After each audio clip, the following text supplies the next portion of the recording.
Very good morning, students. This is your Anju Miss.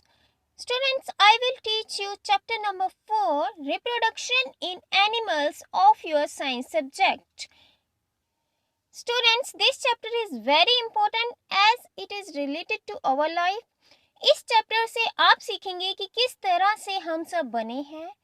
ये chapter आपको आपके teenage के इश्यूज के बारे में समझाएगा.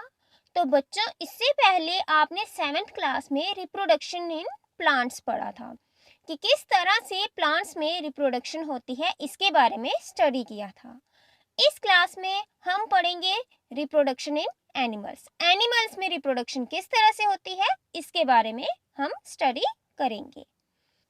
तो बच्चों, सबसे पहले रिप्रोडक्शन का बेसिक मतलब क्या होता है.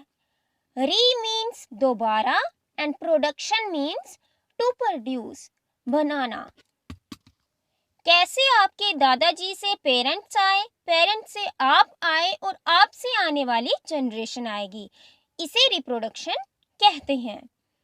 The process of producing young ones of the same species is called reproduction.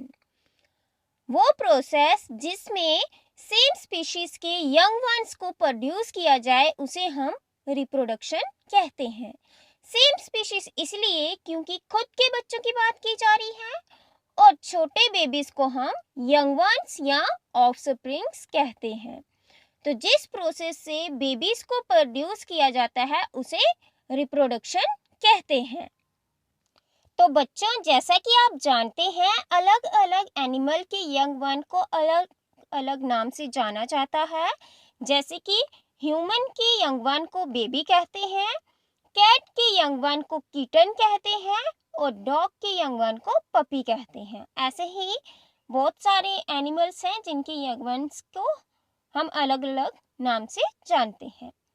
अब हम डिस्कस करेंगे मोड्स ऑफ रिप्रोडक्शन. रिप्रोडक्शन दो तरीके से होती है, sexual reproduction, asexual reproduction. Sexual reproduction जिससे एनिमल प्रोड्यूस होते हैं. बहुत सारे फ्लावर्स, प्लांट्स सेक्सुअल रिप्रोडक्शन करते हैं और ह्यूमन भी सेक्सुअल रिप्रोडक्शन करते हैं. सेक्सुअल रिप्रोडक्शन में दोनों पेरेंट इन्वॉल्व होते हैं.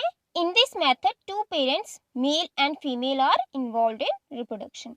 यानी कि इस रिप्रोडक्शन में दोनों पेरेंट्स इक्वली इन्वॉल्व होते हैं. मदर और फादर दोनों का इन्वॉल्व होना जरूरी होता है सेक्सुअल रिप्रोडक्शन में. ऐसा नहीं है सिर्फ मदर ही यंग वन को रिप्रोड्यूस कर सकती है. यंग वन की रिप्रोडक्शन के लिए दोनों पेरेंट्स का इन्वॉल्व होना जरूरी होता है.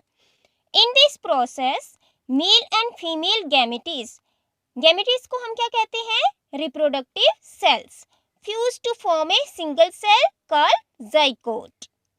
यानी कि जो मेल के अंदर से रिप्रोडक्टिव सेल निकलता है और फीमेल के अंदर से रिप्रोडक्टिव सेल निकलता है, दोनों का फ्यूजन होता है, मिक्सअप होते हैं और उससे बनता है सिंगल सेल जाइगोट. और जब ये जाइगोट डेवलप होता है तो ये बनता है न्यू इंडिविजुअल जो कि पेरेंट के सिमिलर होता है. Individual receive characters of both the parents. और जो पेरेंट्स होते हैं उनके दोनों के कैरेक्टर्स न्यू इंडिविजुअल में होते हैं. जैसे कि हम एग्जांपल ले लें आपकी, आप जो है मदर एंड फादर के गैमेट की फ्यूजन से बने हैं और आप में उन दोनों के कैरेक्टर प्रेजेंट हैं. जैसे कि हो सकता है आपके बाल आपके पापा की तरह हो और जो आपकी आंखें हैं वो आपकी मदर की तरह हो. और यही जाइगोट धीरे धीरे डेवलप होकर एम्ब्रॉय में डेवलप हो जाता है और एक छोटा इन्फेंट बेबी बनता है. तो ये होता है सेक्सुअली रिप्रोडक्शन.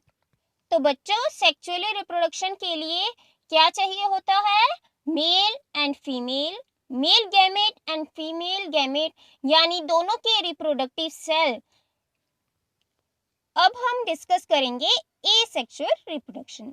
आपको इसके नाम से ही पता चल रहा है एसेक्सुअल, यानी कि जिसमें सेक्सुअल ना हो, सेक्सुअल रिप्रोडक्शन ना हो. In this method, only one male or female is involved in reproduction. इस मेथड में दोनों में से कोई एक पेरेंट चाहिए होता है, मेल और फीमेल। इस रिप्रोडक्शन में गैमेट की जरूरत नहीं होती है, यानी कि कोई फ्यूजन नहीं होता है। तो बच्चों, हमने डिस्कस किया मोड्स ऑफ रिप्रोडक्शन के बारे में, sexual reproduction and asexual reproduction के बारे में। अब हम डिस्कस करेंगे the reproductive parts of humans and the process of reproduction in them. Human के रिप्रोडक्टिव पार्ट्स के बारे में डिस्कस करेंगे और उनमें रिप्रोडक्शन किस तरह से होती है इसके बारे में डिस्कस करेंगे। तो सबसे पहले हम डिस्कस करेंगे male reproductive organs. The male reproductive organs include a pair of testis, 2 sperm ducts and penis. तो बच्चों, हम 3 मेजर रिप्रोडक्टिव ऑर्गन्स के बारे में डिस्कस करेंगे, testis, sperm duct and penis.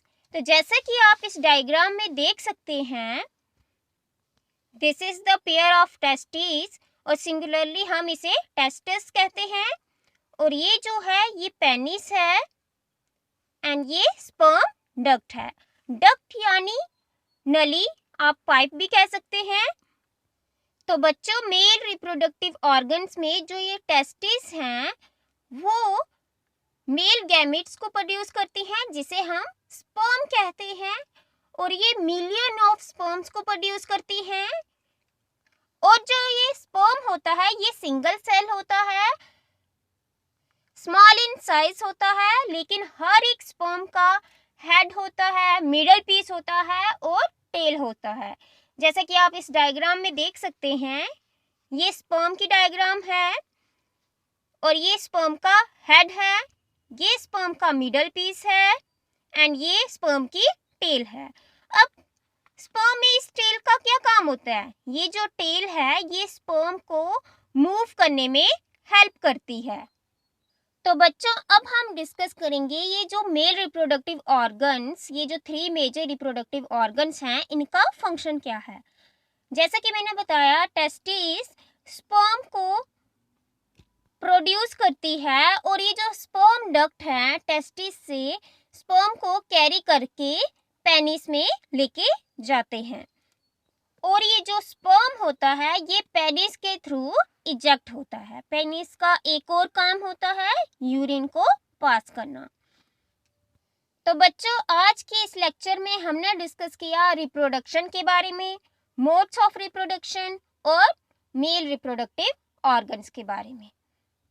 Next lecture में हम डिस्कस करेंगे female reproductive organs. I hope आपको अच्छे से समझ आया होगा। Thank you students.